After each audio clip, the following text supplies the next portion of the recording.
E agora, como acontece aos domingos de manhã, abrimos o espaço da última fronteira com o Miguel Gonçalves para as últimas informações sobre a investigação. Sobre o espaço, viva Miguel, bem-vindo. Vamos hoje começar bem longe, não é? Com 2 exoplanetas, um deles adocicado também. Há já algum tempo nós não trazemos histórias de exoplanetas mais ou menos distantes e estamos a descobrir tantos e alguns bizarros, realmente bizarros, quer nas suas características, quer nas suspeitas que nós temos sobre como é que nasceram. E vamos falar de 2 exoplanetas que apenas têm uma coisa em comum, são quentinhos. São mesmo muito quentinhos. O primeiro, isto é uma ilustração, é importante sempre realçar isto.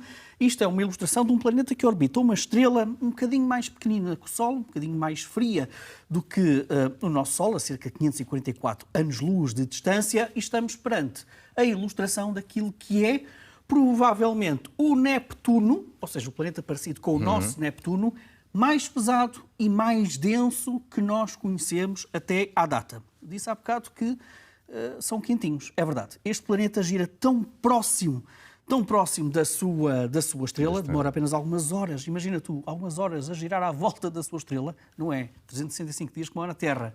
E ainda bem. E, portanto, tão próximo que apenas 30 horas para girar à volta da sua estrela, que tem a temperatura à superfície de cerca de 1200 graus. Ora, eu disse que era o mais pesado e o mais denso. Vamos dar aqui alguns números que parecem interessantes. Ele é ligeiramente menor do que o nosso Neptuno, mas, olha, tem uma massa 73 vezes superior à massa da Terra. Portanto, imagina 73 terras dentro de um Neptuno e faz com que tenha uma densidade até maior do que o nosso próprio planeta Terra. Isto é muito curioso dizer isto. O nosso planeta Terra, apesar de não ser o maior planeta do Sistema Solar, tem um recorde do Guinness do Sistema Solar, que é o planeta mais denso. Sim, a Terra é um planeta denso. Este chega até a ser mais denso do que o nosso próprio planeta Terra. Ora, aliás, é 2 vezes mais denso do que a Terra. Quando olhamos para os modelos que explicam a formação, a origem dos planetas, Daniel, ele não devia existir. Este planeta não devia existir, ou seja, nós não temos nenhuma teoria que explique como é que é possível nascer ou aparecer um planeta mais ou menos do tamanho de Neptuno, tão denso. Ora, sugestões que os astrónomos dão. Primeira sugestão, nós se calhar estamos perante um planeta que nasceu devido a isto que nós estamos a ver, a colisão de 2 protoplanetas, ou seja, planetas primordiais, embrionários, mais ou menos, se calhar, até do tamanho da Terra, que chocaram. Quando chocaram, deram origem a um planeta e em que, se teve alguma vez oceano ou atmosfera, foi ao ar. Literalmente com esse embate. Essa é a primeira explicação que os cientistas dão. Mas quando os cientistas olham para a órbita deste planeta, ela é é uma circunferência quase perfeita. Os planetas não têm umas órbitas circulares perfeitinhas, têm uma certa excentricidade. Será que este planeta, por estar tão perto da sua estrela, fez com que, ao longo de milhões e milhões de anos, este movimento orbital pôs uma órbita cada vez mais circular e a própria estrela fez com que evaporasse a sua atmosfera e os seus oceanos? Também é outra explicação que consegue eventualmente explicar esta densidade. Quer num caso, quer no outro, leva-nos para a própria formação do Sistema Solar, dos planetas do Sistema Solar. Isto é muito vulgar. No início, houve muitas colisões de protoplanetas. Houve, se calhar, até planetas com órbitas muito excêntricas que depois foram aproximando do Sol e depois se afastaram. E, portanto, olhar para estes planetas é até também tentar perceber a história do nosso próprio Sistema Solar. Deixamos este quietinho com a sua densidade, com a sua massa, e damos um salto a um exoplaneta inchado.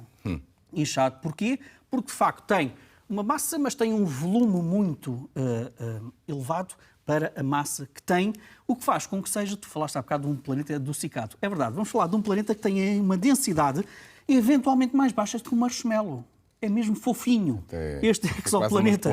Sim, e que fez furor esta semana porque foi detectado na sua atmosfera um componente químico muito interessante, chamado de hidreto de cromo, que nós nunca encontramos na atmosfera de planetas. Só o encontramos em estrelas. E porquê? Porque este elemento é apenas encontrado numa faixa muito restrita de temperaturas, entre os 925 graus e os 1730 graus. E nunca tínhamos encontrado isto neste planeta. Como é que os astrónomos chegaram a esta conclusão? Isto é sempre muito interessante.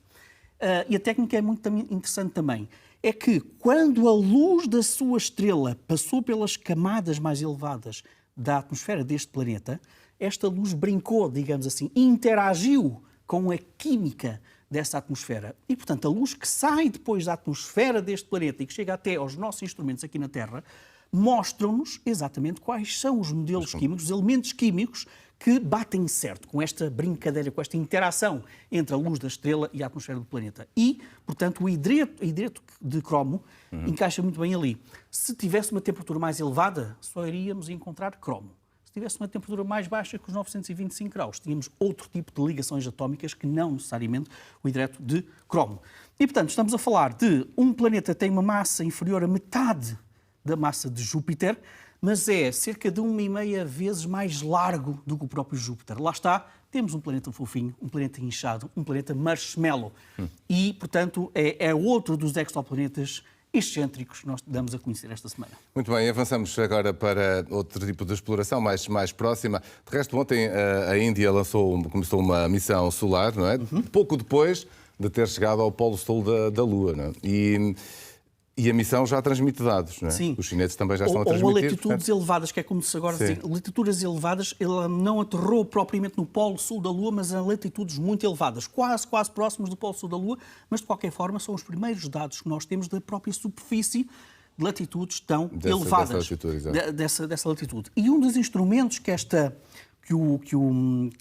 experiência, esta missão indiana tem e que aterrou com sucesso nestas zonas perto do Polo Sul da Lua, é uma experiência para tentar medir a temperatura por baixo da superfície da Lua. Quando estamos a falar por baixo da superfície da Lua, é este rover que estamos aqui a ver que está a fazer essas medições. Aliás, é este lander que fez essa medição. Quando falamos de regiões mais profundas, estamos a falar de milímetros. Apenas milímetros. E nós vamos ver um gráfico a seguir. Não quero assustar os nossos telespectadores com um gráfico logo pela manhã, mas é muito simples de perceber. É um dos primeiros resultados desta experiência térmica e que nos mostra como é que a temperatura, aqui está, como é que a temperatura evolui desde zonas mais profundas. Repara ali, canto inferior esquerdo deste gráfico, 80 milímetros apenas de profundidade. Qual é a temperatura que temos? 10 graus negativos. E agora repara, Daniel, quando nós subimos apenas cerca de 10 centímetros acima, 10 milímetros, aliás, acima da superfície, já temos temperatura da ordem dos 45, 50 graus.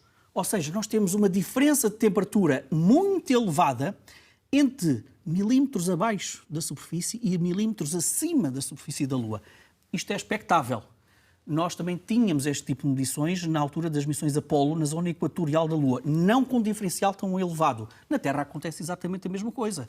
Nós temos variações de grandes amplitudes térmicas, mas na escala de centímetros abaixo da superfície da Terra e depois acima da superfície da Terra em centímetros. E, portanto, nada disto é extraordinário, mas é, aliás, expectável encontrar esta diferença de temperatura. Mas desta missão indiana também foi notícia em tudo o que é comunicação social a detecção de enxofre e também de oxigênio na análise da poeira da Lua, feita precisamente por estes instrumentos. Ora bem, é preciso referir o seguinte: a detecção do enxofre, de facto, é a primeira vez que detectamos naquela zona, nestas latitudes. Os órbiters, portanto, as naves que giram à volta da Lua, não têm a capacidade de detectar enxofre, mas a Agência Espacial Indiana anunciou com toda a pompa e circunstância a detecção de enxofre à superfície. Não é a primeira vez que detectamos enxofre.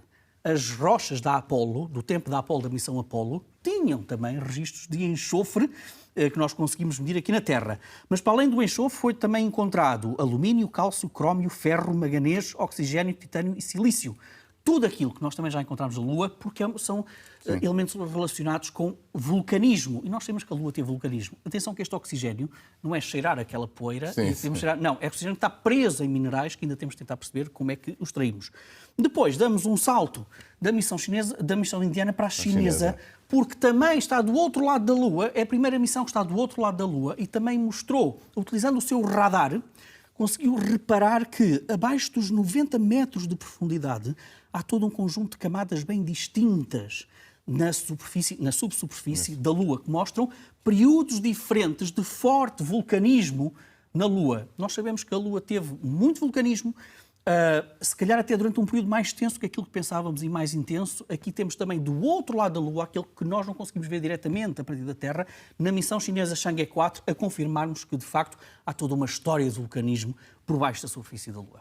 Olha, já não temos muito mais tempo, mas ainda vou dar tempo aqui para falares do lixo espacial, a propósito de mais um velho satélite Por uma razão que muito entrou na simples. Terra. Sim, foi um satélite soviético que se desintegrou, ainda não percebemos muito bem o que é que terá acontecido, provavelmente a colisão com um outro satélite, um satélite com mais de 3 décadas de existência e que a cerca de 1.400 km de altitude da Terra ter-se-á desintegrado. Não, desintegrou-se mesmo, deixando mais um rasto de detritos nestas zonas altas da atmosfera da Terra, acrescentando mais um problema de lixo. Nós estamos aqui a focar que se trata de um satélite russo, mas as nações espaciais têm toda a responsabilidade na questão do lixo espacial e a animação que nós vamos ver aqui mostra-nos como é que nós já estamos a contaminar estas órbitas próximas da Terra com estes objetos e que aumenta de ano para ano. Nós estamos a ver estas cinturas, a cores diferentes conforme o tamanho dos objetos de lixo que nós estamos presentes. A vermelho, os até 1 centímetro, depois entre 1 centímetro e 10 milímetros, e, portanto, é mais um problema que nós temos que resolver rapidamente. Muito bem. Miguel, obrigado. Obrigado. Bom dia.